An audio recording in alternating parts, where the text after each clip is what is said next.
એક કાર્યક્રમનું આયોજન કર્યું હતું। આ કાર્યક્રમમાં ખૂબ સારી રીતે કાર્યક્રમ ચાલતો હતો ત્યારે આજે આટલી વિશાળ જનસંખ્યા જોઈને જામનગરની અંદર આમ આદમી પાર્ટીને આટલું વિશાળ જનસમર્થન જોઈને ભાજપ અને કોંગ્રેસ બેયના પેટમાં તેલ રેડાયું અને ભાજપ કોંગ્રેસ બંને ભેગા મળીને આજે આ સભા દરમિયાન જ્યારે હું વક્તવ્ય આપતો હતો ત્યારે એક વ્યક્તિએ આવીને મારા ઉપર કશુંક ફેંક્યું। મને એવું લાગ્યું કે પથ્થરો ફેંક્યો છે, પણ પાછળથી લોકોએ જણાવ્યું કે જૂતા ફેંક્યા, ચપ્પલ ફેંક્યા। દોસ્તો, હું જ્યારે બોલતો હતો ત્યારે હું દારૂ અને ડ્રગ્સ ઉપર વાત કરી રહ્યો હતો, ત્યારે હું આમ જનતાને સરકારી કચેરીમાં જે તકલીફ પડે છે એની ઉપર વાત કરી રહ્યો હતો। આમ જનતાને સરકારી કચેરીમાં કોઈ તકલીફ પડે છે એ મુદ્દો ઉઠાવવો ગુનો નથી।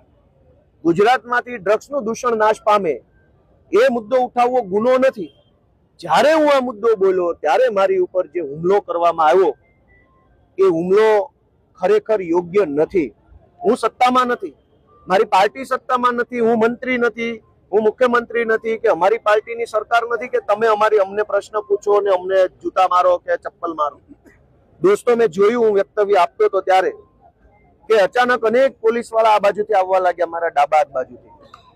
2-4 પોલીસ કોન્સ્ટેબલો આ બાજુ જમણી સાઈડ ગોઠવાયા, 2 લોકો અહીંયા સાઈડમાં ડાબી સાઈડ ગોઠવાયા, એક પોલીસ ઇન્સ્પેક્ટર, એક પીએસઆઈ એએસઆઈ ત્યાં ગોઠવાયા।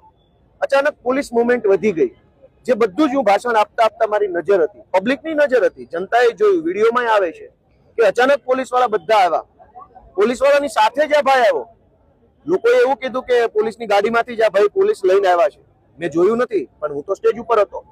અચાનક પોલીસ વાળા આવ્યા, આ ભાઈ આવ્યો અને જેવું એને મારા ઉપર ફેંક્યું ચપ્પલ, તરત જ પોલીસે એને એસ્કોર્ટ કરી લીધો। એનો અર્થ એ થયો કે ભાજપના ઈશારે પોલીસ વાળા મારા ઉપર ચપ્પલ ફેંકાવનારાને લઈને આવેલા અને પાછું એસ્કોર્ટ કરીને પાછો લઈ જવાની પ્લાનિંગ સાથે આવેલા। જો એ માણસ પોતાની મરજીથી આવ્યો હોત તો પોલીસ એસ્કોર્ટ કેવી રીતે? અચાનક જ બધા પોલીસ વાળા આવી ગયા અને એને જેવું એને ફેંક્યું તરત એને પોલીસે એસ્કોર્ટ કરી લીધો। એનો અર્થ એ થયો કે પ્રી પ્લાનિંગ થી મારા ઉપર હુમલો કરવામાં આવ્યો છે। મને એવું લાગે છે કે ગુજરાતના ગૃહમંત્રી હર્ષ સંઘવીને મારાથી કંઈક તકલીફ પડતી લાગે છે। જે રીતે અમે એની સામે અવાજ ઉઠાવીએ છીએ, વિરોધ કરીએ છીએ, એના કારણે એને તકલીફ પડતી હોય એટલે પોલીસની પ્રોટેક્શનમાં ચપ્પલ ફેંકનાર વ્યક્તિને મોકલી મારી ઉપર હુમલો કરાયો છે, એની હું નિંદા કરું છું અને આશા રાખીએ કે આવી હલકી કૃત્ય કરવાના બદલે કંઈક સમાજના કામ કરે, જનતાના કામ કરે।